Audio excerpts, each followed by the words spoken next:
What's going on YouTube? Welcome back to another episode of my video, and today I will be talking to you guys about how to complete squares. Isn't that fun?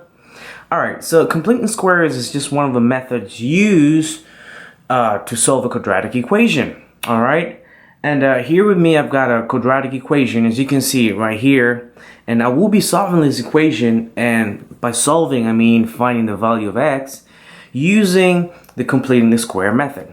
Alright, so enough talking, let's jump right into it. So the first thing you want to do is,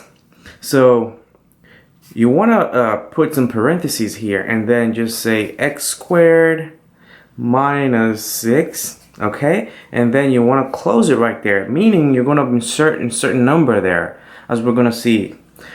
And plus 8 right here, this 8 is this 8 right here, equals to 0. And I've noticed I've left some little space. That means I'm going to put in a certain number there.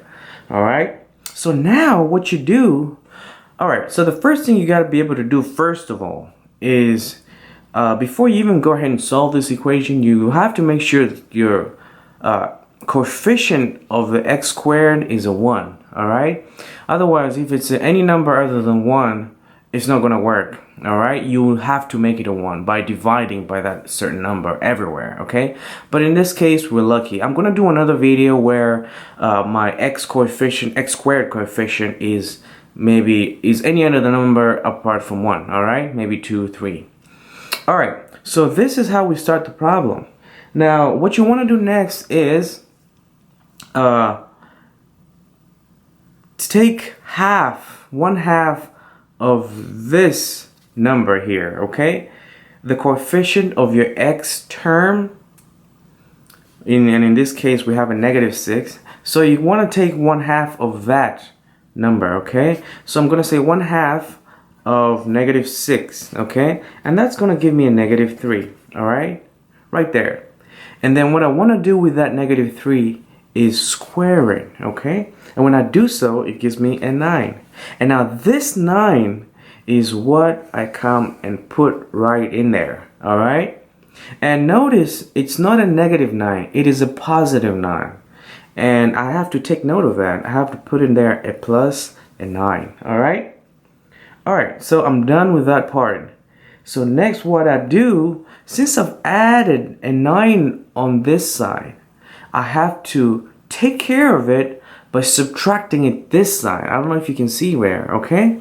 So what I'm going to do right here is subtract this side, okay? So whatever you do here, you must negate it here, okay? So if you add it here, you have to negate it here, alright? Alright, cool. So let's proceed. So the next thing I want to do, here, I'll just come down here and just write what I have. So that will give me an x squared minus 6x plus a 9. Okay, so this is what I have in the parentheses up here. And then obviously plus 8 minus 9, that gives me a negative 1. So put it down there. And then all this must be equal to 0 on the right hand side. Alright, so if I factor whatever's in the parentheses here, I should end up with x minus 3 and x minus 3, alright? And this is pretty simple factorization right here. So, and then I have a negative 1 must be equal to 0. Alright? Cool. So now notice that here I have an x minus 3 and an x minus 3. What this means, I can just put it all in 1 and then just square it because it's two like terms, alright? I still have my negative 1 must be equal to 0. Alright, so what do I do next? So what I do next is I transfer this negative 1 to the opposite side. And when I do so, I end up having x minus 3 squared must give me a positive 1. Alright?